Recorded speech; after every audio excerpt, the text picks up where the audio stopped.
Got the beginning of the spring blues, got COVID, got the flu, not feeling well? Although not a medical cure, I may have something that'll help you out. Let's go!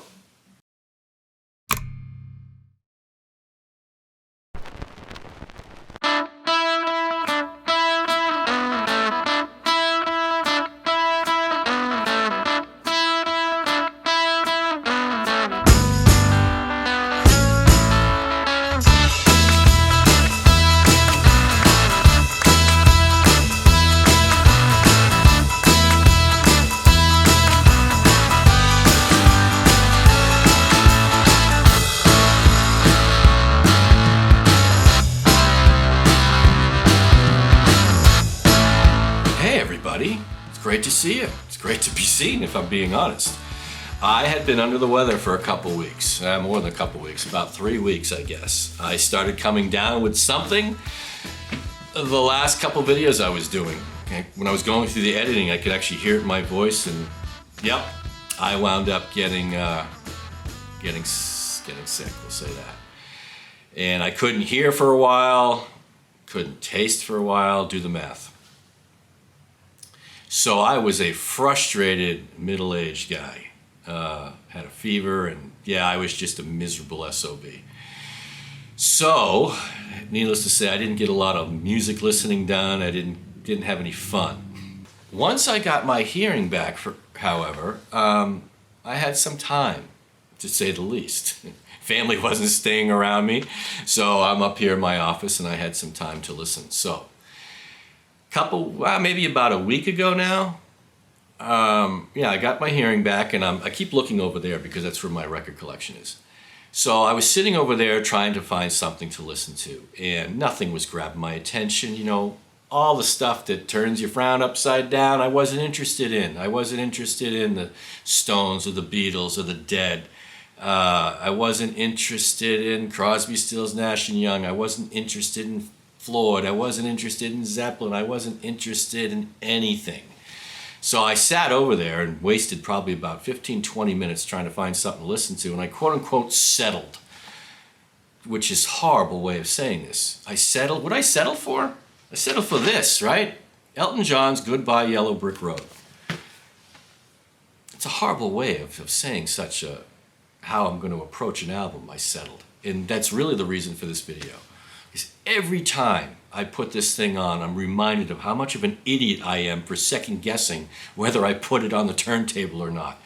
I don't listen to it terribly much. It's been in my life since I was a little kid, when my parents were listening to it on the 8-track, and I have vivid memories of that, being a kid in late, probably it was December or something, because I just remember being home from school and it's pitch black outside up here in the Northeast.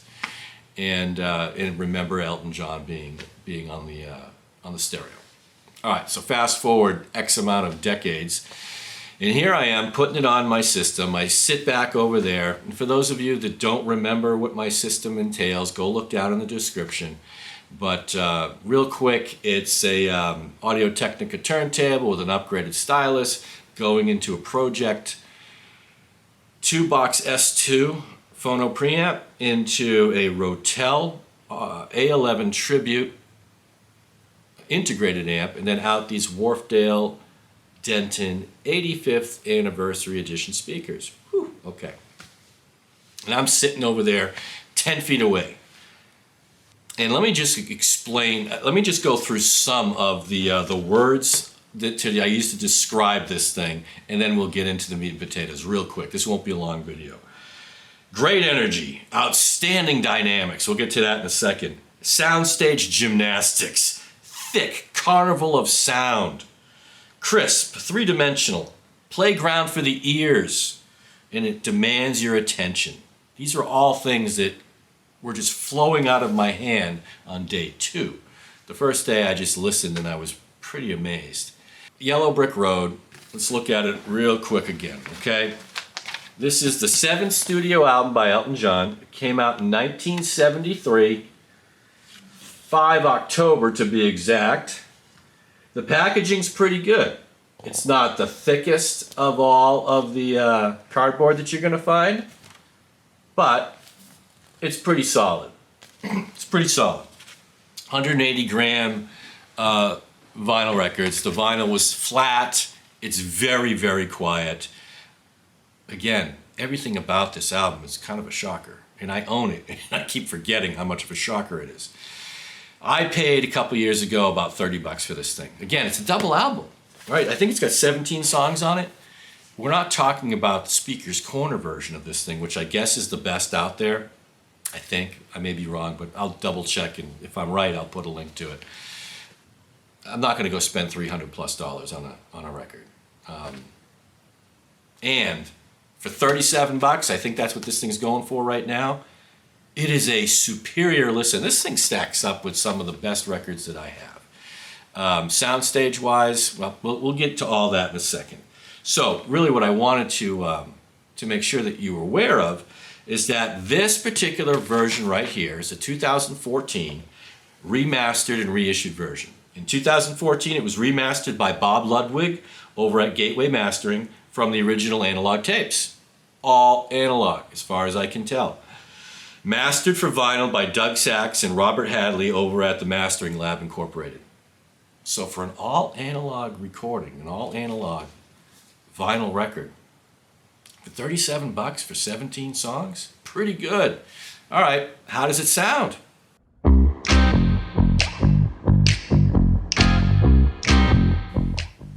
So, how does it sound? Again, the first time I just sat back and listened to this thing with my green tea, which was my beverage of choice because I was still feeling like a dog. Put it on, and right away, that first song, make sure we get to my notes. So right away, the first song jumps out at you. It's Funeral for a Friend, Love Lies Bleeding. Again, we all know this, otherwise you wouldn't have clicked on this, right? I'm not going to go through every one of the songs, but I will try to pull out one or two tidbits that kind of blew me away. So, real quick, and I'll put a picture of a dB meter.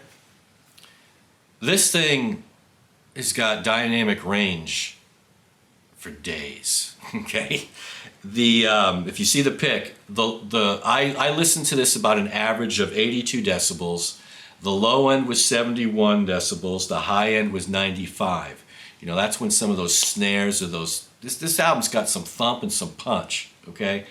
Again, it was such a joy to listen to. It engaged, you had no choice but to get engaged with this album. Funeral for a Friend, Love Lies Bleeding. The dynamics were superior, and you hear that right off the bat with this particular song. It's a long one. But great soundstage. It's fun. It's got a hi-hat in the right that it's right there. Very, very articulate. The drums were amazing. I swear it sounds like they mic'd up every single drum and put them on its own track. That's not the case, but that's the way it sounds. It's huge. This album, soundstage, is wide and high, as much as any other one that I have in my collection. Really surprising.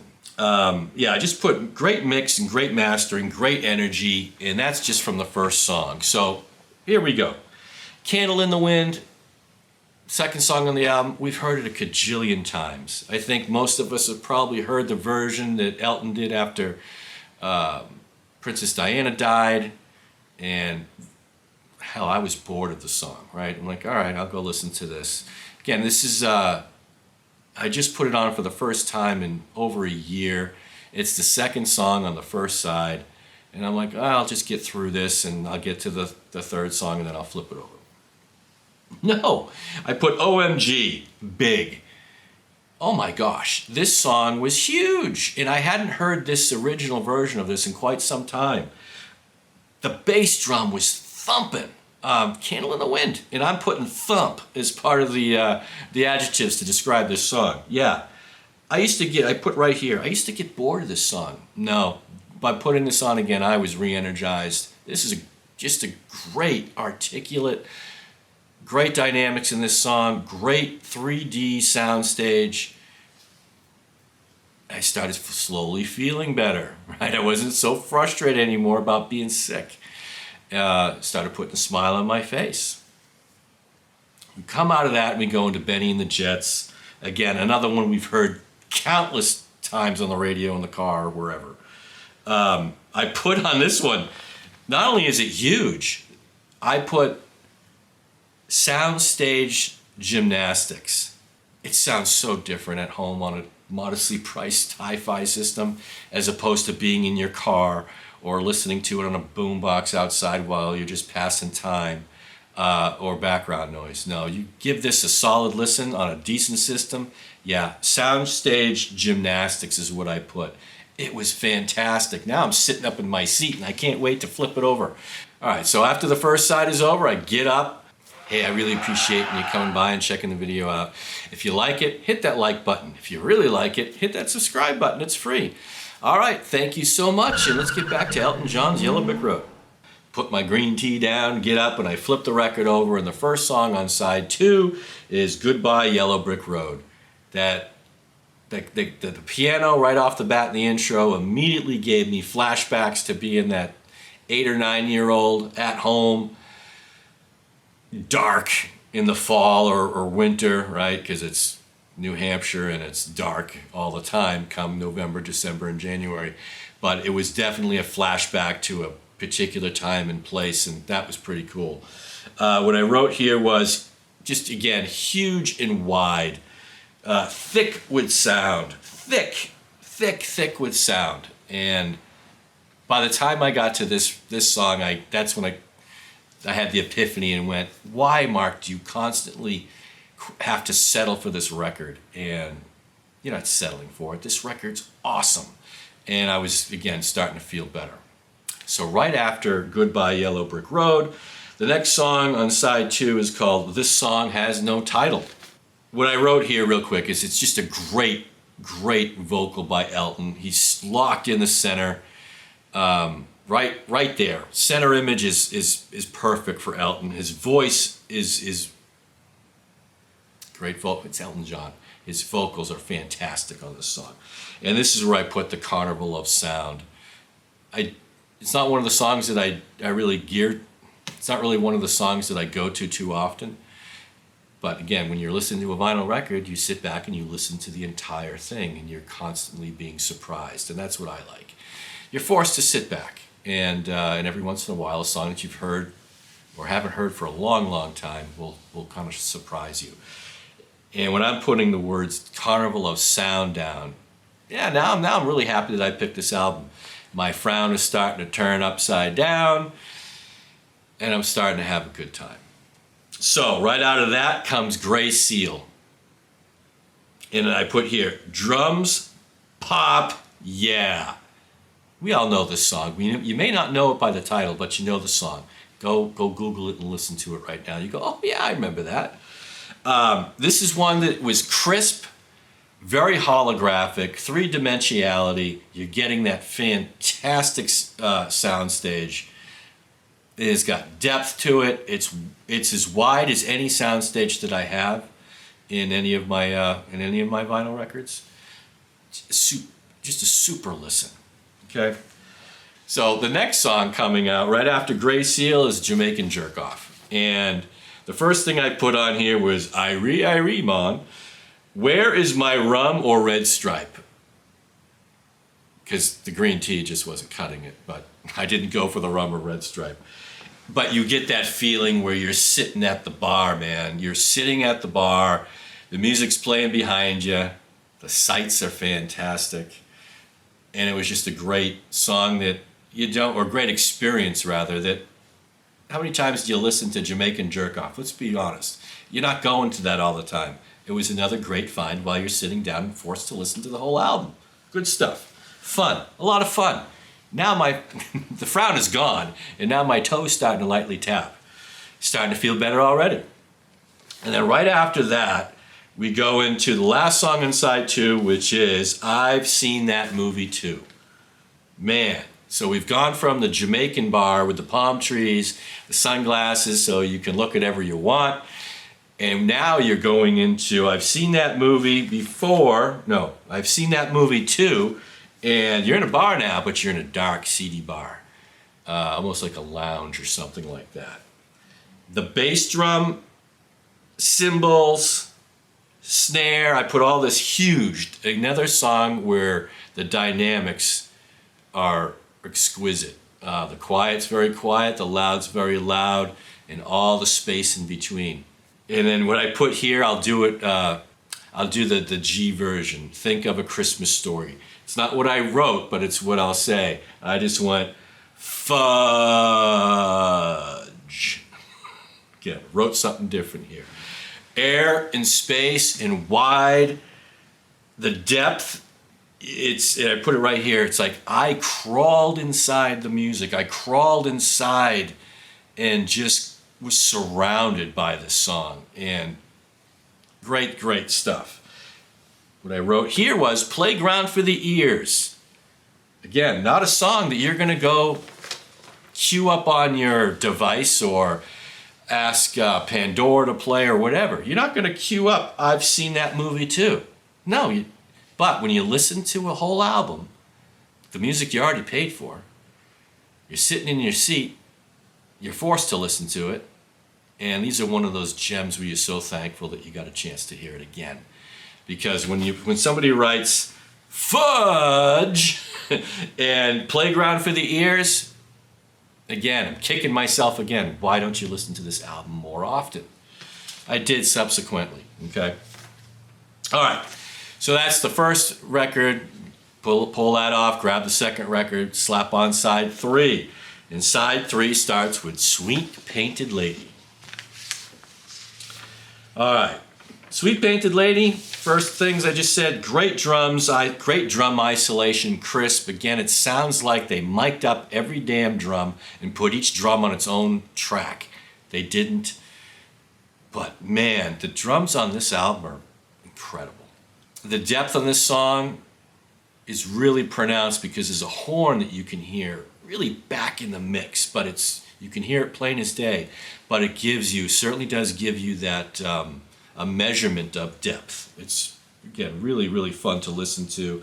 This song I wrote here, it invites you to listen. So when the depth of the soundstage is that good, and you're sitting there and you're doing nothing but listening to the music, this one is begging you to come on in, have a seat, look around at all the instruments that are playing. And yeah, it was just a really great experience. At the end of this one, you can hear the ocean and the seagulls. And it does tell you once again how good of condition the vinyl is that they used for this. Very, very quiet. No surface noise to speak of. Really high quality vinyl for this record. All right, so we leave Painted Lady, and the next song is The Ballad of Danny Bailey, 1909 to 1934. Great snap and pop with the drums. Again, this whole album, you're going to hear me say it a million times, this whole album is just a dynamic range masterpiece. Really, really well recorded. This one demands your attention as well. It's a fun record.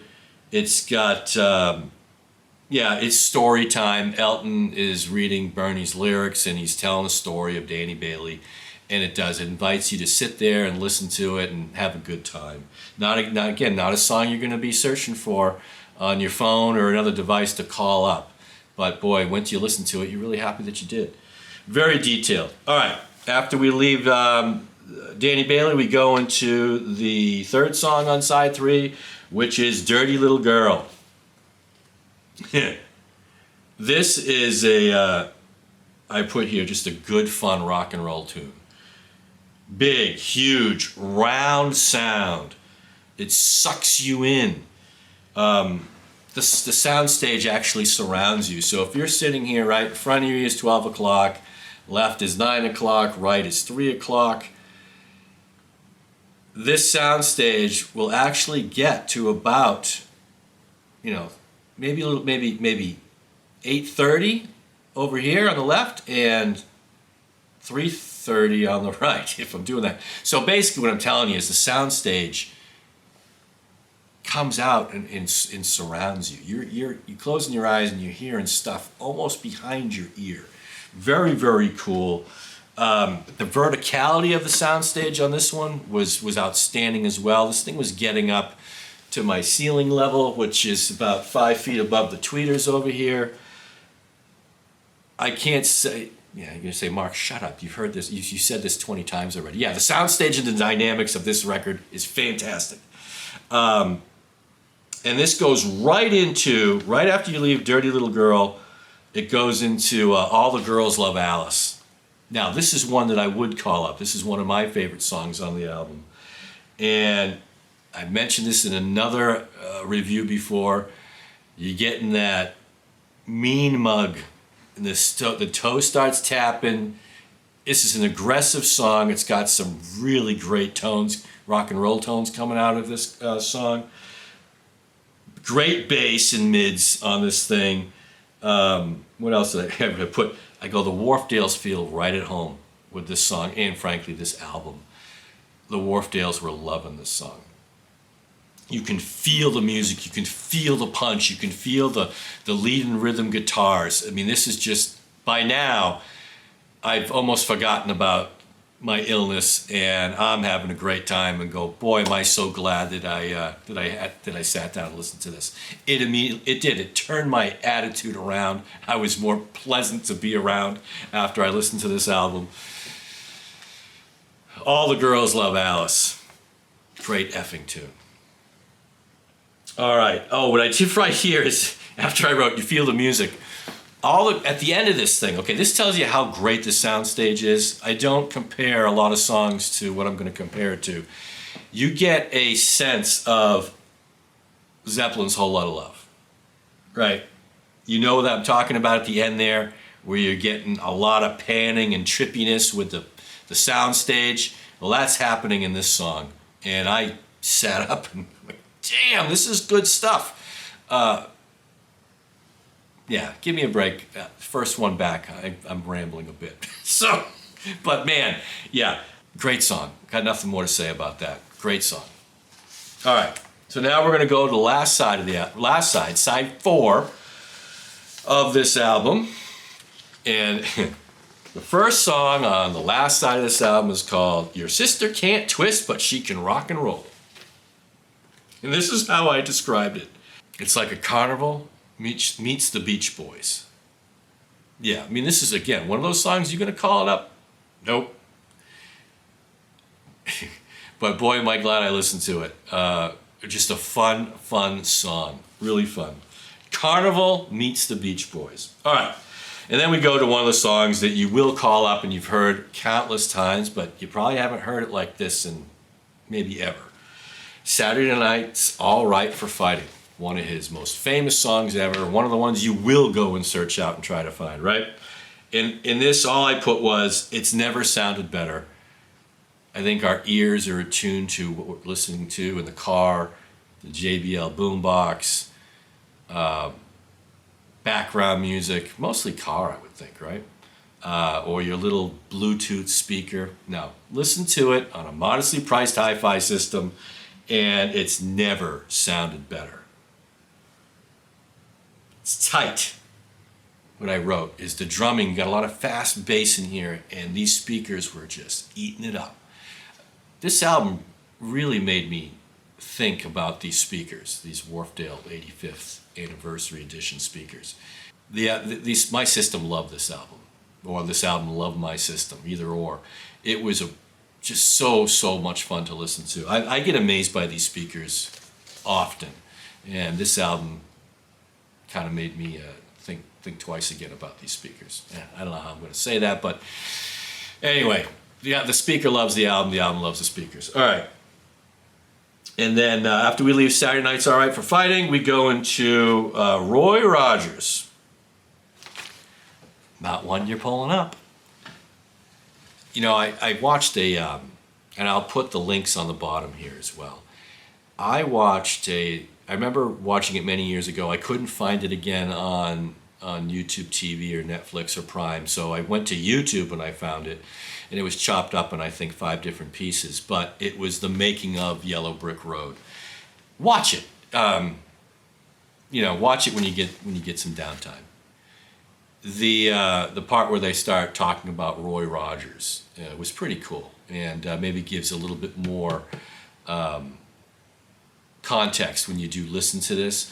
But it's a fun song. Let me just write, great vocals, self-harmonies. In this case, you know, throughout the rest of the album, Elton is doing harmonies with the rest of the band. In this case, he did a harmony with himself. And at the end, you know, because the soundstage is so good, and at the end you do hear some horses and cows, and it's just, again, it's more playground for your ears, more ear candy, we'll say, okay? And then the last two songs on the album, we go right out of Roy Rogers to a song called Social Disease. Social Disease starts off, you're like, oh, well, it starts off very low volume, and the soundstage, very low volume in the center of your soundstage, right in between the speakers. And then as it goes, it gets louder and bigger, and it's just a nice effect.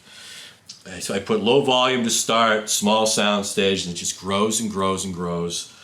And now you're at a hoedown at a saloon or something to that effect. So many different textures on this album, so many different soundscapes. It's just a real fun listen. So Social Disease, great hoedown type of vibe to it. Yeah, cool stuff. So as you come out of Social Disease, the last song of the album is called Harmony. And really what I wrote about this one is great soundstage, great depth, and I forgot about this song because it's not one that I queue up. This song just made me write this down and how it pertained to the whole album. We all know Elton John from his celebrity status, right? He's just a celebrity. But what we forget about is how great of a musician he is, how great of a singer he is, how great the band's musicianship is. Man, 1973, these guys were cooking, man. What a great, great album. So by now, I've listened to this, I think it's like 77, 78 minutes. I'm done my green tea, and I'm not as pissed off anymore. I'm not as grouchy. Put me in a good mood. You know, went downstairs and had some dinner and carried on with my day. And then the next day I said, you know what? I want to listen to this again, and I did. And I started taking some notes here. I'm not going to go through, again, I didn't want to go through all the songs. You've known the songs, otherwise you wouldn't have clicked on this. But this is just a reminder of how good Yellow Brick Road is, especially this version. This 2014 version is an all-analog copy, remastered, reissued, great packaging, great soundstage, great depth, great musicianship, a fun record, a real fun record. So if you folks are out there looking for something and you're not quite sure what you want to put on, go out there, find yourself Goodbye Yellow Brick Road. I think this is the most current one that's out there today that you can buy at your record store, maybe even off of Amazon. But look for the 2014 reissue.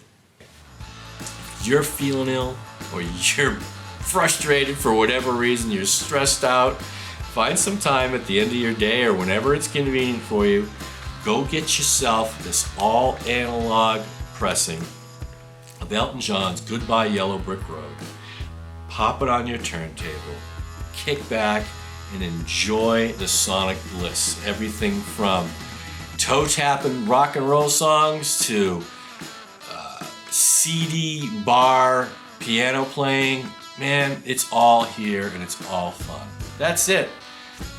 Thanks for coming back. I appreciate it, and I will get a few more videos out in a shorter amount of time, I promise. That's it. Take care of yourself. Thanks.